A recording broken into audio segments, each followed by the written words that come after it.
This is a graphic organizer called a KWL chart. It's a low technology support for students. It can be used in any classroom for almost any kind of lesson.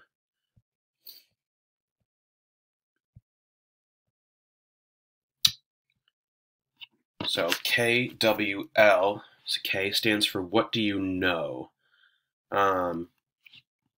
This is lets the teacher know if students know about their topic beforehand or have some misconceptions about what they will be learning. So they're going to fill out the first column.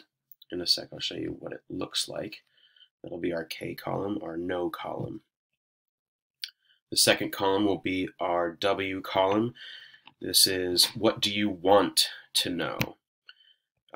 This lets teacher know engagement levels prior to the lesson. The teacher can prompt the student with who, what, when, where, why, and how to engage student responses.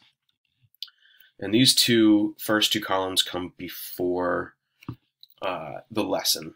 And the third column here is going to be L. And this lets the teacher know, so this is what did you learn? So it lets the teacher know after the lesson how confident students are with their material.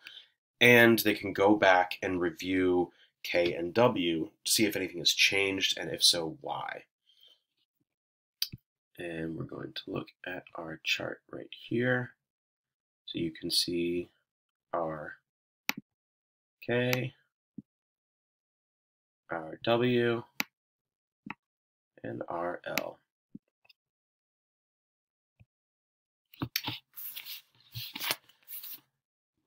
So a few barriers that this can help alleviate in this particular lesson, looking at defining power and explaining how different sources of power influence development of social issues in a text.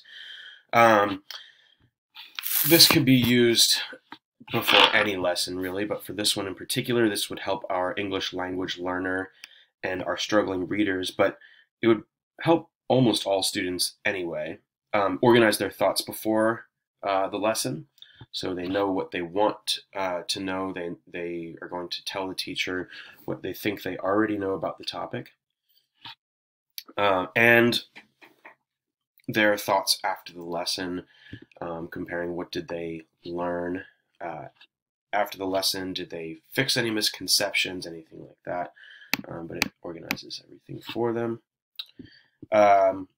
In our lesson here, lesson 1, the teacher does use something similar in the with a pre-assessment.